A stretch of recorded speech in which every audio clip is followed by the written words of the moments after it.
So as we move forward with the first steps that you need to take when it comes to building up your personal brand is understanding why you're doing it. And the why is because these days, just making random videos and whatnot, over sexualizing your content isn't going to get you the long-term growth that you're looking for, because these days flashing your tits in public and whatnot just doesn't attract people like it used to, because at this point people have seen it all when it comes to what OnlyFans creators are capable of. So they're just going to get bored of your content very quickly. That's why you see certain creators, they blow up, they get 100k followers on Instagram, Twitter, whatever, and now when you see them posting reels or posting in general on their account, their views are under the water. We're talking 5k views, maybe 10k views on an account that's supposed to have 200-300k followers.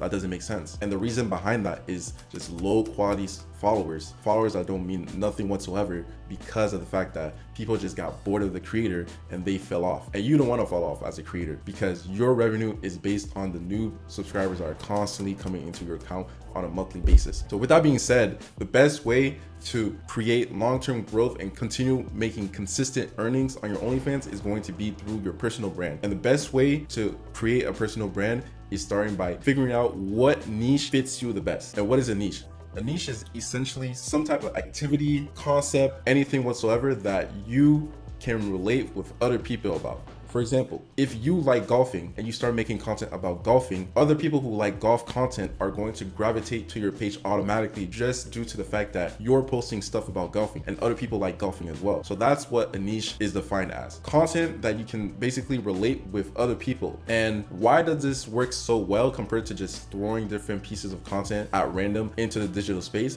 Well, the reasoning is that when you're trying to grow your platform, if you're just creating random videos with no substance behind them, the algorithm won't know where to push your content. And because of that, you're going to stay stuck at 100 views, maybe 1,000 views at best, or even 0 views. So that's why it's super important to start with the niche, so that you can target a specific demographic of people who are interested in the content that you're making. And then from there, that initial boost of people who are looking at your content are probably going to follow you. You're going to create a small foundation, and off of that, now these people who are relating to your content are going to start watching your videos repeatedly, and that's going to boost you in the algorithm, so that now your videos are hitting a larger demographic once you start going viral. And now that's how you get real growth to your account, just from starting with the niche, a cult following of people watching it, and now your content, depending on the quality, is getting pushed out to the masses. So that's why niching down your content is super great. And on top of that, with content that people can relate to, they tend to stay around way longer because of the fact that they are constantly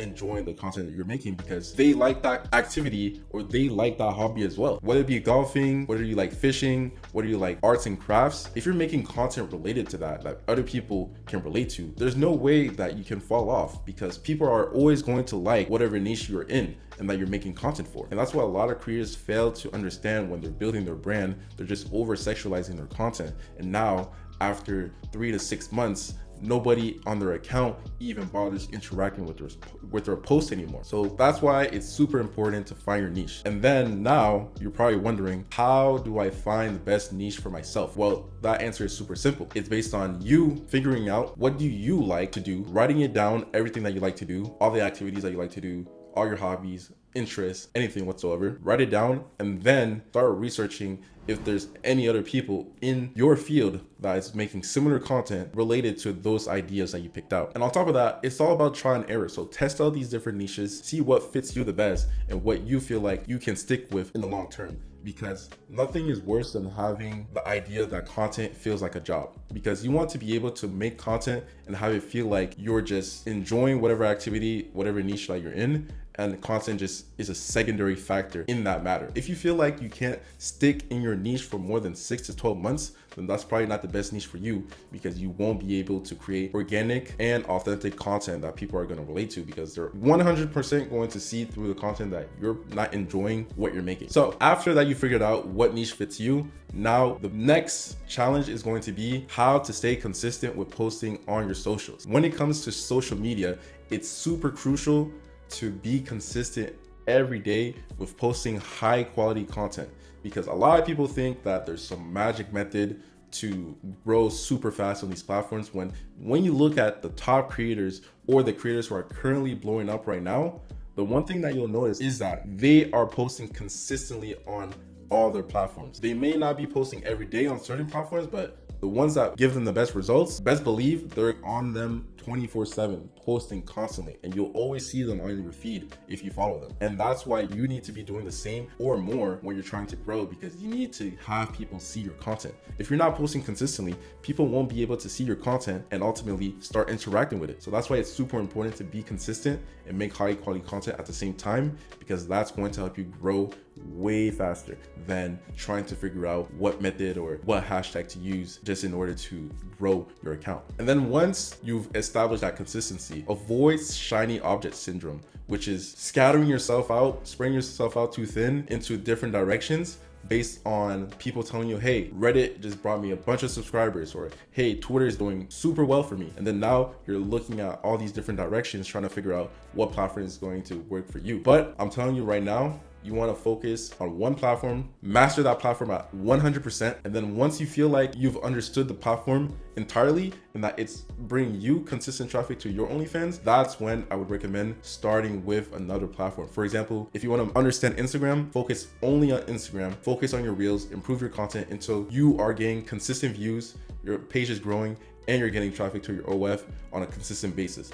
Once you feel like you've mastered Instagram, then you can start with another platform such as Twitter, Reddit, YouTube, or other platforms that you may want to dive into. But it's super crucial to just stay focused, because once you break focus, you'll notice that you won't grow as fast just because you're constantly looking at new things and not focused on just growing the one thing. Hence why it's super important to grow your personal brand, because the benefits from it is that once you've figured out one platform, you can then use the following from that platform to help boost your other platforms that you're trying to grow. Let's say you finally understand Instagram and you grow to 200, 300,000 followers. You can use your following. You can then tell them to go to your Twitter to help you grow on Twitter. Now you're doing safe for work Twitter content with a crazy boost of maybe 10,000, 20,000 real people who are following your account and interacting with your posts on Twitter, and that's going to help you grow just as much. Same thing if you do threads, same thing if you want to launch a YouTube channel. Now you already have subscribers coming in to help you get monetized. Now you're making money off YouTube potentially, depending on what type of content you make, because of the fact that you had a following already. You sent them over to another platform, and now you're growing 10 times quicker on that platform. So that's why it's super powerful to build a personal brand. And on top of that, with that personal brand, you're going to have consistent growth because you're getting consistent views, you're posting consistently. So now you're getting consistent traffic to your OnlyFans on a daily basis, thus allowing you to make more revenue per month as you continue growing that personal brand. So that is why it's super key to have your social media presence very, very relevant, so that your marketing can then ensue, and with that it all comes together to redirect to your OnlyFans, and you'll see yourself start making way more money than you were before.